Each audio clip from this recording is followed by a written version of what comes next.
মাটির কত ফুট নিচে আছি সেটা নিজেও জানি না। এনিওয়ে, এটা হচ্ছে নিউ ইয়র্কের সাবওয়ে বা ট্রেন বলতে পারেন, সেটার স্টেশন। এটা হচ্ছে underground station. Actually most probably এটা 150 থেকে 200 ফুট নিচে হবে।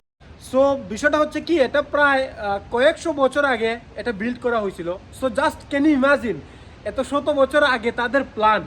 এখন এই মেট্রো স্টেশন কিন্তু আপনারা জানেন হোল ইউএস এর মধ্যে, সমগ্র ইউএস এর মধ্যে নিউ ইয়র্কের ট্রান্সপোর্টেশন সিস্টেম কিন্তু সেরা।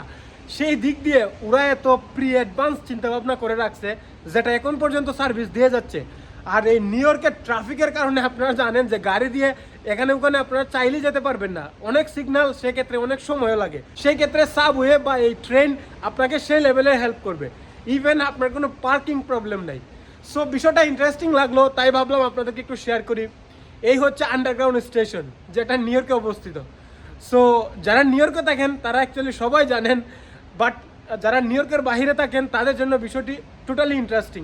সো আমার কাছেও যেটা এরকমই লাগছে। তো এই দেখেন, এখানে হিউজ মানুষ কিন্তু এখানে চলাফেরা করে এই সাবওয়ের মাধ্যমে। ইভেন একটা হিউজ অ্যামাউন্ট মানি কিন্তু গভর্নমেন্ট এখান থেকে পায়। সো বিষয়টা আমার কাছে ভালো লাগছে, যে কারণে আপনাদেরকে শেয়ার করা। এই সাবওয়ে বা মেট্রো কিন্তু আপনি 24/7, দ্যাট মিনস আপনি রাত দিন যখন মন চায় তখনই কিন্তু এই ট্রেন বা সাবওয়ে পাবেন। ইভেন নিউ ইয়র্কের বাসও পাবেন। সো ট্রান্সপোর্টেশনের দিক দিয়ে নিউ ইয়র্ক এই জিনিসটাতে আমার খুবই ভালো লাগছে। সো আশা করি অন্যান্য সিটিতেও আছে, বাট নিউ ইয়র্কের এই বাস এবং ট্রেনের যে 24/7 সার্ভিসটা, সেটা সত্যি অ্যাপ্রিসিয়েটেবল। সো নির্দ্বিধায় সেটার জন্য থ্যাঙ্কস টু গভর্নমেন্ট। তো সবাই ভালো থাকবেন, সুস্থ থাকবেন, টাটা, বাই বাই।